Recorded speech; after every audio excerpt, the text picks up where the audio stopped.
ہمارے معاشرے میں بہت جہالت ہے، لوگ دنیاوی تعلیم تو بہت حاصل کرتے ہیں لیکن دینی تعلیم سے وہ کورے ہوتے ہیں، انہیں بالکل بھی علم نہیں ہوتا، اتنے بھی انہیں سوجھ بوجھ نہیں ہوتی کہ اوپر سے دے کر وہ قرآن ہی پڑھ لیں۔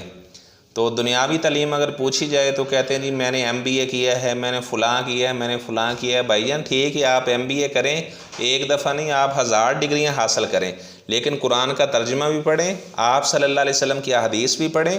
آپ کی بیٹیاں ہیں، اپنی بیٹیوں کو قرآن کا ترجمہ بھی پڑھائیں، اس طرح بیٹیوں کو کہیں کہ آپ صلی اللہ علیہ وسلم کی احادیث کا بھی مطالعہ کریں تاکہ انہیں حلال اور حرام کا علم ہونا چاہیے۔ بعض عورتیں کیا کرتی ہیں، خامند سے اولاد پیدا نہیں ہو رہی تو کسی اور سے زنا کر لیا، بچہ پیدا کر دیا، اب یہ بچہ تو اس کا وارث ہی نہیں ہے، جو اس کا شوہر ہے یہ بچہ تو اس کا وارث نہیں ہے، اب ظاہری بات ہے یہ اس کا وارث بنے گا۔ تو یا اس طرح کوئی اور معاملہ کر لینا، شوہر نہ مرد ہے تو شوہر خود اپنی بیوی سے کہے کہ آپ کسی سے چلو بدکاری کر لو تو بچہ پیدا ہوگا، چلو اسے ہم بیٹا بنا لیں گے۔ بعض ایسے بھی لوگ معاشرے میں پائے جاتے ہیں، ایسے بھی لوگ سوال کرتے ہیں۔ ایسا کرنا کبیرہ گناہ ہے، اللہ تعالیٰ کے غضب کو دعوت دینے والی بات ہے۔ اگر کسی عورت کا نکاح ہو گیا، اس کا جو خامد ہے وہ قوت مردمی سے اگر محروم ہے، وہ جماع نہیں کر سکتا، اب اس عورت کو چاہیے کہ وہ اسے خلا لے لے، اسے طلاق لے لے، اسے طلاق کا مطالبہ کرے۔ اگر وہ طلاق نہیں دیتا تو اسے خلا لے کر اسے جان چھڑا لے۔ تو بعض ایسی بھی صورتیں بنتی ہیں کہ آدمی کا نکاح ہوا، وہ بالکل صحیح تھا، اس کے بچے بھی پیدا ہوئے، 2 بیٹے ہیں، 3 بیٹیاں مثال کے طور پر، تو اچھا بعد میں اسے کوئی ایسا مسئلہ بن گیا کہ وہ اپنی بیوی سے مقاربت نہیں کر سکتا، مباشرت نہیں کر سکتا، ایسے آدمی کو شریعت میں عنین کہا جاتا ہے، عنین۔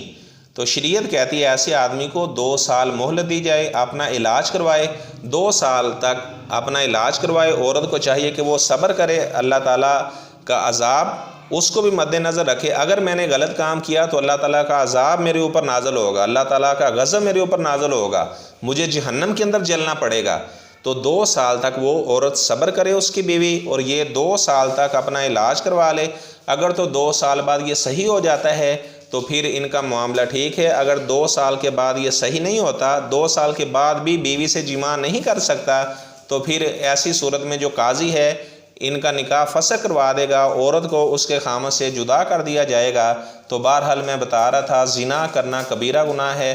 اگر اولاد پیدا نہیں ہو رہی تو کوئی بات نہیں ہے، اللہ تعالیٰ سے آپ دعا کریں، ربی حب لی صالح، یا اللہ مجھے نیک اولاد عطا فرما، ربی لا تذرنی فردم وانت خیر الوارثین۔ انبیاء نے جو دعائیں کی ہیں آپ بھی وہ دعائیں کریں، انشاءاللہ اللہ تعالیٰ ضرور اپنا کرم فرمائے گا۔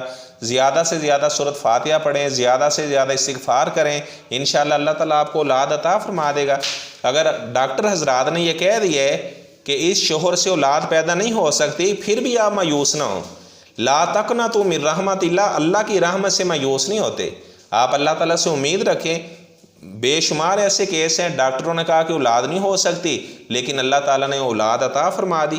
بے شمار ایسے واقعات سامنے آتے رہتے ہیں کہ ڈاکٹروں نے جواب دے دیا تھا کہ اس شوہر سے آپ کو اولاد ہو ہی نہیں سکتی، اور ایسے بے شمار لوگ میں آپ کو بتا سکتا ہوں جن کے 2 4 4 بیٹے ہیں۔